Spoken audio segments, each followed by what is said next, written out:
पंचायत एवं सहकारिता मंत्री महिपाल ढांडा ने लोकसभा चुनाव की तैयारियों पर क्या कुछ कहा, इस पर बात की हमारे संवाददाता पवन सिवर ने।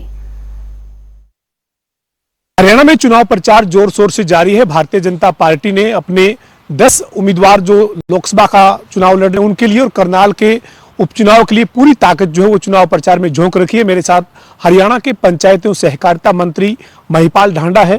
ढांडा साहब, जो चुनाव के लिए पूरी ताकत जो चुनाव प्रचार में भाजपा ने झोंक रखी है, क्या स्थिति आप देखते हैं, चूंकि आप भी चुनाव प्रचार में होकर आ रहे हैं, क्या माहौल है सर प्रदेश में, किस तरह का फीडबैक है लोगों में? कल मैं झज्जर में भी था और कल कुरुक्षेत्र में भी था।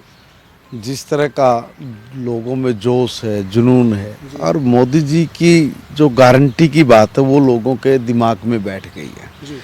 लोग कहते हैं कि देखो भाई, हम लोग राहुल गांधी की बात पे विश्वास नहीं कर सकते, वो झूठ और फैलाने के अलावा दूसरा कोई काम नहीं करता है।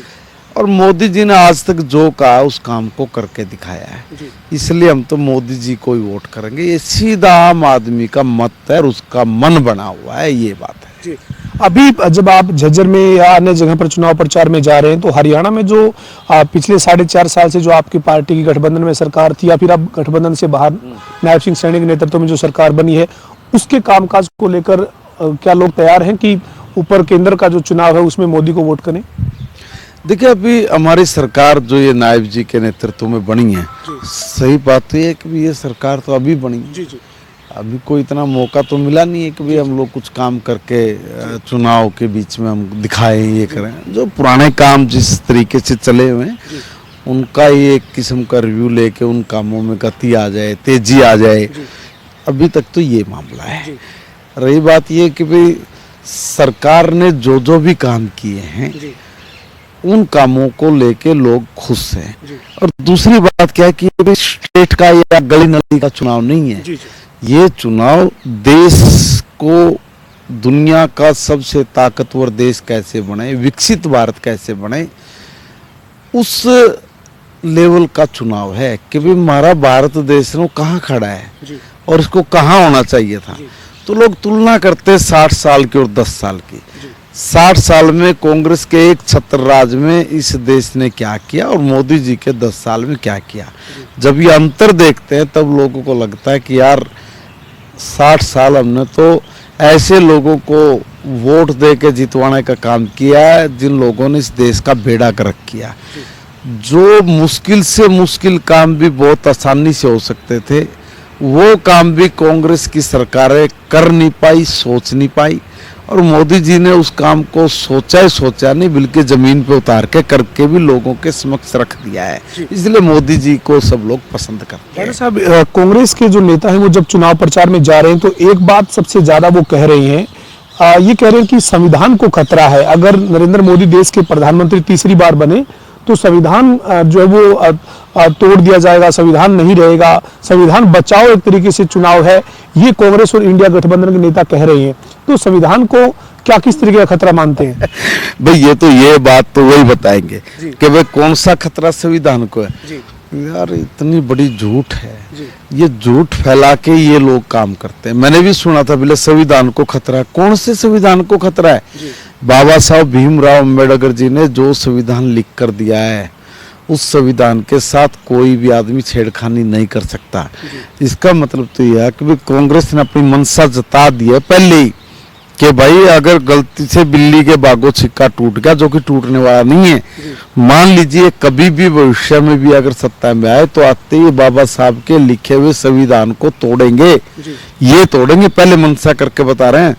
आज इनको बाबा साहब की याद आ रही है। उस वक्त कहाँ चले गए थे जब बाबा साहब इस देश में मंत्री थे और उनको आपने मंत्रिमंडल से बाहर निकाल के फेंक दिया था, कांग्रेस से बाहर निकाल के फेंक दिया था।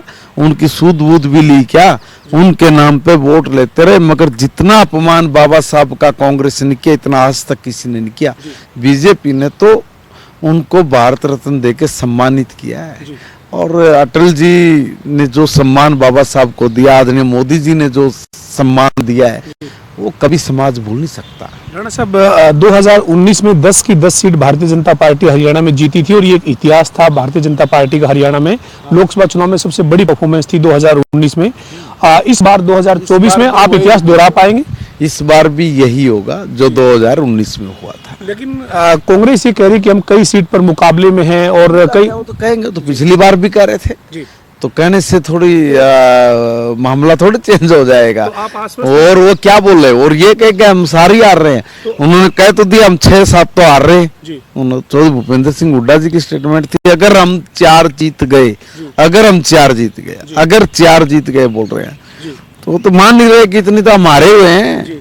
तो आप मानते हैं कि इतिहास दोहराएंगे 2019? बिल्कुल पक्का। देखिए लोगों का मन है, लोगों का विश्वास है। देखो भाई एक बात समझो, लोग बहुत सियाने और समझदार हैं। वो ये करें भाई, देखो जब नीचे की बात आएगी तब नीचे की बात करेंगे। अभी तो देश का चुनाव हमने राहुल गांधी में से और मोदी जी में से एक को चुनना है। ये चुनाव वहां का है। अब लोग अपने विवेक से फैसला ले रहे हैं अपने आप। बोला भाई यार कोई कुछ कहता रहो, किसी ने कुछ कहने दो, वोट तो ऊपर मोदी जी को ही देंगे। ये लोगों की आम बात है। हम राहुल जैसे व्यक्ति को चुन के इस देश का बेड़ा गर्क नहीं करना चाहते। तो अभी भी 3 चरणों का मतदान हो चुका है, ये मान रहे हैं कि 400 पार के लक्ष्य में बीजेपी कामयाब होगी? जो जो चुनाव के अगले नेक्स्ट फेज आते जाते हैं उसी हिसाब से बीजेपी को बहुत बड़ी जीत वो और ज्यादा मार्जिन से नजर आती जा रही है। हर रोज हर व्यक्ति बोल रहा जहाँ जहाँ चुनाव हुआ है वहाँ बिल्कुल कांग्रेस और उसके अलायंस दल सब का सुपड़ा साफ है। बहुत धन्यवाद सर। जी। हमारे साथ हरियाणा के पंचायत और सहकारिता मंत्री महिपाल ढांडा थे। महिपाल ढांडा का दावा है कि मोदी की गारंटी पर देश भरोसा कर रहा है और यही वजह है कि पूरा देश जो है वो आज जो केंद्र का चुनाव है, देश का जो चुनाव है उसमें भारतीय जनता पार्टी के साथ है और जो 400 पार का लक्ष्य है वो भारतीय जनता पार्टी देश में हासिल करेगी। ढांडा ने हरियाणा में भी 10 की 10 सीट पर भारतीय जनता पार्टी के उम्मीदवारों की जीत का दावा किया है। वीडियो जर्नलिस्ट विजेंद्र सिंह के साथ पवन सिंह, जनता टीवी, चंडीगढ़।